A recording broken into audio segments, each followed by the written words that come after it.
Welcome to The Explainer. Today, we're going to crack open a really revolutionary essay from 1919, one that completely changed the game for how we think about poetry. You see, right after World War I, T.S. Eliot came along with this new, almost scientific vision for art that honestly shaped the entire next century. All right, let's just jump right in with a quote that basically flips everything you probably think about poetry completely on its head. This one line, it's pretty much a declaration of war against the whole idea that a poem is just, a diary entry with fancy line breaks. And right there, that's the battle line Eliot drew in the sand. He was going after the entire legacy of Romanticism. That idea of the poet as this big, inspired genius, just spilling all their personal feelings onto the page. He argued for a huge shift from the personal, subjective eye to the objective, detached eye. The poet wasn't a star anymore. They were a medium, a craftsperson.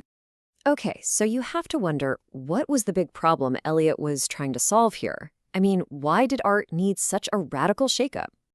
Well, you have to remember the context. The world had just been torn apart.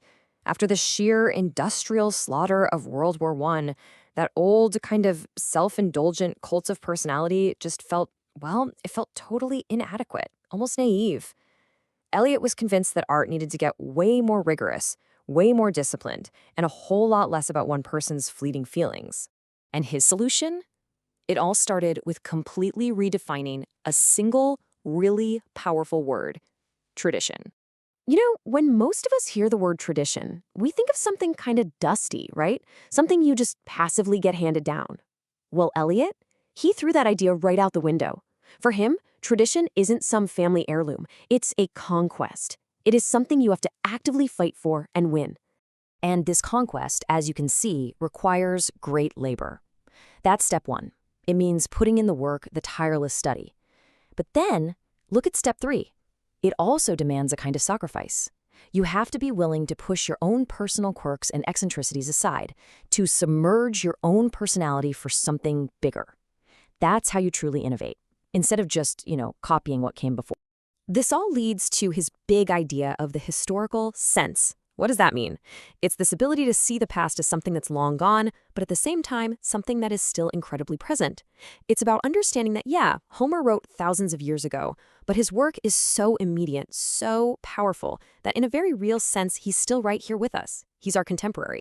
And this comparison just illustrates it perfectly, doesn't it? The difference between just knowing stuff and truly understanding it.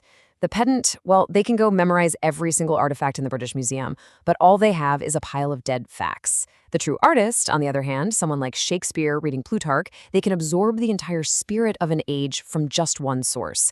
They don't just know history, they feel it in their bones. But hold on. To create a work of art that's powerful enough to actually rearrange that entire museum of literature, Eliot argued the poet themselves had to go through a pretty radical change. And this brings us to the absolute heart of his theory, a really stunning metaphor he pulls straight out of a chemistry lab. Okay, so he asks us to imagine the poet's mind as a little filament of platinum. Now, if you put that filament into a chamber with two gases, say oxygen and sulfur dioxide, those are the raw emotions and feelings of life. What happens? They combine and create something entirely new, sulfurous acid. And that acid, that's the poem. But here is the absolute key to the whole thing. The platinum filament. It makes the chemical reaction happen, but it itself remains completely unchanged. It never becomes part of the acid. And Eliot says the poet's mind is just like that. It's a catalyst, a medium that transforms experience into art. But the poet's own personality, their own feelings, they're not part of the final product. And this quote just nails it. The more perfect the artist, the more completely separate in him will be the man who suffers and the mind which creates. This is his theory of depersonalization in a nutshell. The human being who lives and feels and suffers is one person, and the creative mind that makes the art, that's another. And for great art to happen, those two have to stay separate. So if you take one thing away from this, it's this. For T.S. Eliot, art is not about expressing yourself. It's about escaping yourself. It's this disciplined, deliberate process of moving beyond your own little world of personal emotions to create something objective, something permanent, something universal. Okay, so let's say an artist has done all this work. They've achieved that deep, living sense of tradition. What happens next? What happens when they actually create a new piece of art? I mean, how does it fit into this massive history they've just absorbed? Well, Eliot imagines all of literature, everything that's ever been written, as this ideal order. It's like a perfectly arranged set of monuments. The best way to picture it is as a museum, where every single piece has its exact right place. But here's the cool part. When a truly new, groundbreaking work of art comes along, it doesn't just get, tacked on to the end of the timeline. No way. The entire existing order has to shift, just a little, to make room for it. The whole museum has to be rearranged. And this leads to a really mind-bending idea. The present actually alters the past. Think about it.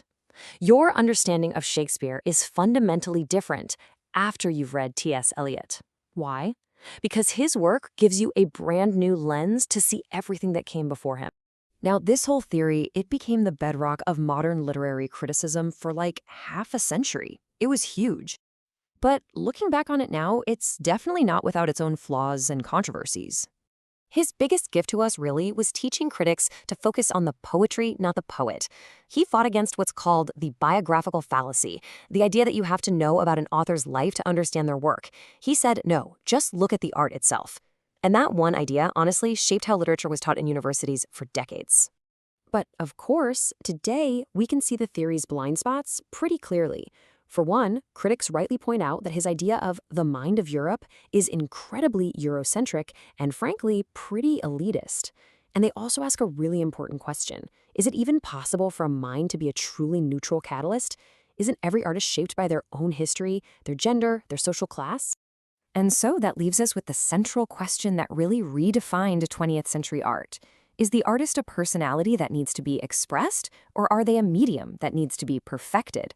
That's the powerful debate Eliot kicked off more than 100 years ago, and it's a question that continues to shape how we think, how we create, and how we argue about art to this very day.